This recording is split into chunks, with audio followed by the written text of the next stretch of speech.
நான் கேட்குறேன்னா பிரசவ வார்டுக்கு டாக்டர் இருக்குமா இருக்கக்கூடாதா? நீங்க இத வந்து எங்க ஹெச்எஸ் கிட்ட கேளுங்க. யார்கிட்ட? அதெல்லாம் தெரியாதுப்பா. ஹெச்எஸ் கிட்டயா? நீங்கள் தானே இப்போ டியூட்டியில் இருக்கீங்க. பிரசவ சம்மந்தப்பட்ட ஒரு வார்டுக்காக வந்து ஒரு பொண்ணு வந்து கூப்பிட்டு வந்துக்கிறாங்க. ரொம்ப தப்பு. பிரசவ டாக்டர் இல்லைன்னு சொல்லி சொல்கிறாங்க. இப்போ நீங்கள் யார்?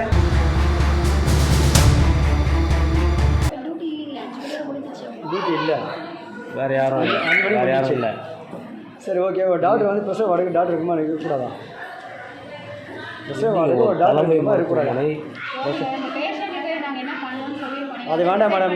நான் கேட்குறேன் இல்லை, அது வேண்டாம் மேடம். நான் கேட்குறேன்னா பிரசவ வார்டுக்கு டாக்டர் இருக்குமா இருக்கக்கூடாதா? நீங்க இத வந்து எங்க ஹெச்எஸ் கிட்ட கேளுங்க. யார்கிட்ட? அதெல்லாம் தெரியாதுப்பா. ஹெச்எஸ் கிட்டயா? நீங்கள் தானே இப்போ டியூட்டியில் இருக்கீங்க. பரவாயில்ல விடுங்க, பரவாயில்ல. பேஷண்ட் டீடைல்ஸ் எதாவது டவுட்னா நாங்க சொல்லலாம். அப்படி இல்லை மேடம். இப்போ வந்து இல்லை பிரசவ சம்மந்தப்பட்ட ஒரு வார்டுக்காக வந்து ஒரு பொண்ணு வந்து கூப்பிட்டு வந்துக்கிறாங்க. ரொம்ப தப்பு. பிரசவ டாக்டர் இல்லைன்னு சொல்லி சொல்கிறாங்க. இப்போ நீங்கள் யார் மேடம்? டியூட்டி டாக்டர்ப்பா. நான் casualty duty doctor. Duty doctor தானே? அப்போ அதை பற்றி நீங்கள் சொல்லவே கூடாது. நீங்கள் அதை பற்றி நீங்கள் பேசவே கூடாது. பிரசவ டாக்டர் எங்க? நீங்க கேளுப்பா. புரியல, என்னது? மெடிக்கல் ஆஃபீஸர் கேளுப்பா. யார்கிட்ட கேட்கணும் மேடம்? யார்கிட்ட கேட்கணும் மேடம்? உங்களை தான் கேட்குறேன். யார்கிட்ட கேட்கணும்?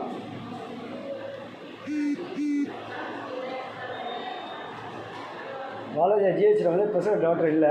24 டியூட்டி ஒரு டாக்டர் விட்டுருக்கணும். டாக்டர் இல்லாமல் ரெஃபர் பண்ணி அனுப்புகிறாங்க. அதாவது அடுக்குமுறைக்கு. உங்கள் நேமுங்க மேடம்? உங்கள் நேமு அவங்க சொல்ல மாட்டாங்க.